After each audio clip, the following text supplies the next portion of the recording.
Hello. How y'all doing? Hey, I don't want to take up a lot of y'all time, but I want to come over here and say this because I read a quote and I stopped in my tracks. And the quote is by the lovely Maya Angelou.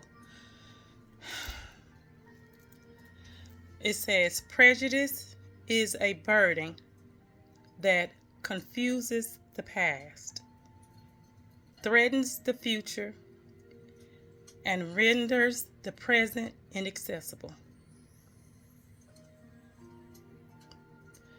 Highlights the destructive nature of bias. Her life, marked by hardship and resilience, informed her profound insight into societal divisions. Angelou's words urge us to confront inherited hatred to achieve clarity and compassion. Y'all, this quote hit home for me, and I'm gonna share with y'all what came up when I read this, because a lot of my past tried to destroy me in the present moment. Everywhere I went, the presence, the present moment, the gift of life, the breath, because that's the only thing promised is the present moment, right? The breath of life, which we didn't give to ourselves. I'm going to share with y'all what I wrote. It says, this quote hit home for me because for years I hated so many things in my life, in my past. I hated so many things. From my upbringing in a traumatic home filled with abuse, from no support as a teenage girl into young adulthood, from being married in abuse, from being sexually abused, for being just I felt just like I was never heard or seen or looked at for who and what my heart truly was, even coming up as a kid. I'm gonna tell you a story. Okay, when I was a teenager in high school, I used to see the parents of other students supporting them at games, concerts, and etc. And I was very, very active. I wanted to do something. I felt like I just wanted to do something. I like to participate, be active. I ran track, played basketball. I wasn't, the champion, but I did it. It made me feel good. But y'all, my parents, they never showed up. Not for one event. My parents, they never came to one track meet, one game, basketball game, one uh, uh, uh, cheer concert. They never came to one choir concert, one play. They never showed up. My parents never showed up, you guys. I'm serious. But it deeply hurt me, and I carried that hurt forever. I carried it for a long time because I felt unseen, unloved, and I despised them for their light, because I would see the other students parents there supporting them, and I cry sometimes because I look out into the audience and my mom or dad they wasn't there. And I would think, and I would say to myself, this is what parents are supposed to do. They are supposed to help build their kids, give them confidence, and to drive them to be better, to achieve.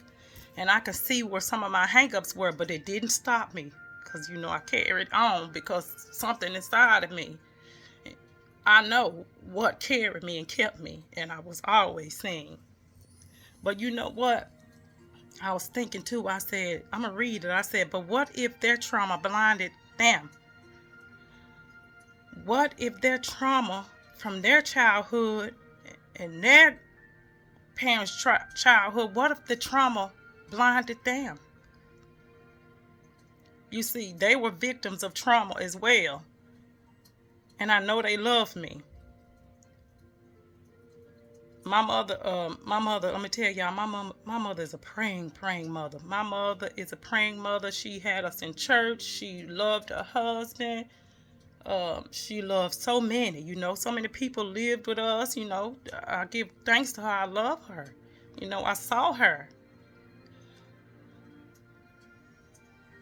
My mother was a praying woman, but my mother, she still dressed in the victim costume today.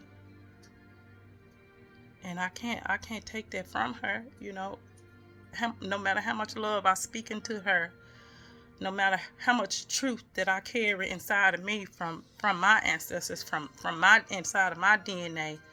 I can only do so much, but I wish she could see herself, you know.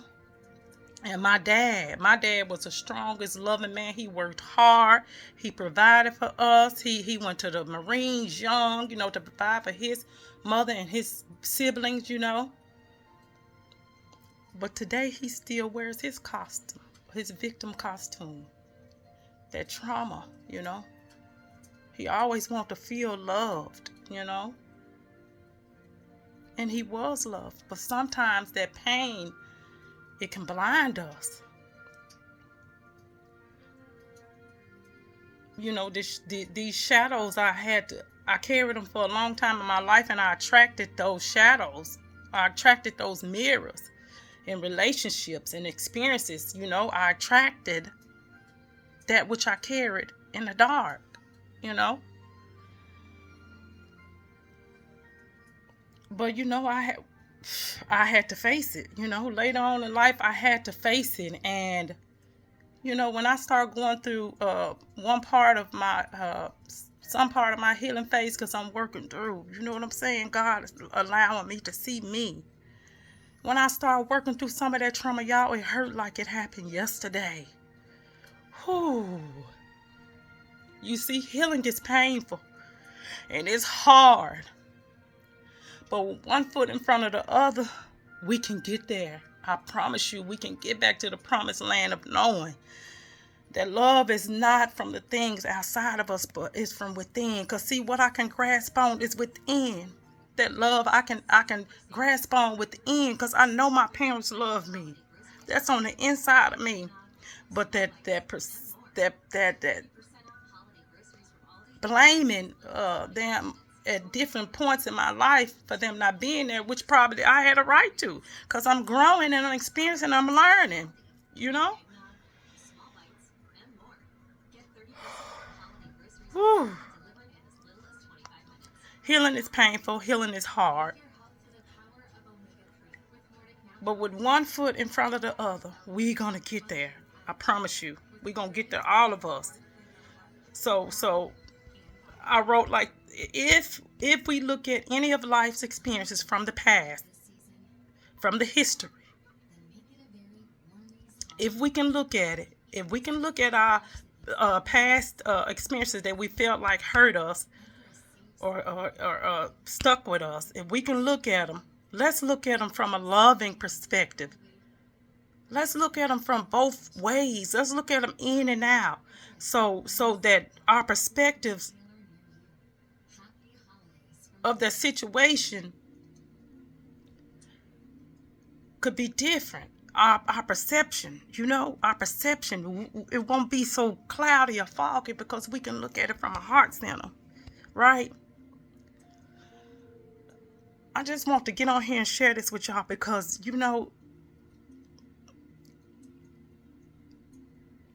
letting go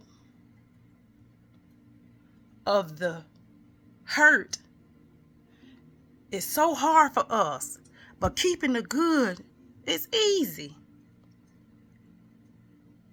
So let's turn that hurt, or what we thought was bad, into good, so we can let it go. So we can let it go, return it to where it's supposed to be. Because see, I know the Most High Divine Creator kept my parents. The Most High Divine Creator kept me. The Most High Divine Creator keeping my family and my children and everybody and everything that I love. I know it for a fact, because I'm looking at it from a loving space. I'm looking at it from not pain, but from passion. It's different.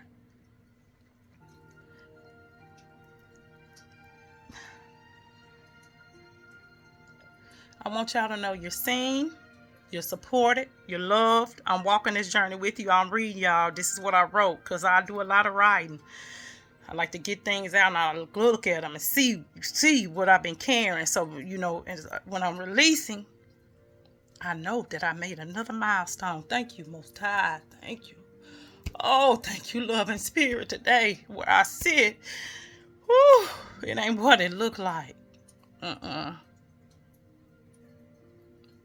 Look from the heart. From the shadows of the darkness and into the light, I shall bring you. And into integration where the shadow and the light can be balanced.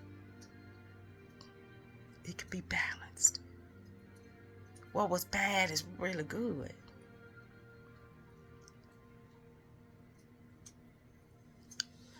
My loving heart told me to look inside. Lashendra, look inside. Don't look in the mirror for who you think you are. Don't look outside for someone to tell you who you are and what you are, because see, you're going to get it all wrong. Don't you know? You're going to get it all wrong. Look inside so you can see you. Look outside. Look inside, not outside, Lashandria. You are the reflection of love and light. Your past pain doesn't define you. It tells you who exactly you are. It's not a threat. It's a promise. And y'all, with every situation, my heart can grow bigger and bigger. It can grow bigger and bigger. That light. I'm so grateful, y'all. I just had to get on here and share this. I love y'all. You are the anchor and light. You are the bridge of life from heaven and earth. Go inside. Let's heal together. And let's rise as a people, so we can get earth back rocking like it should be. I'll see y'all there. I love you, my loves. Talk to you later. I'm here if you need me.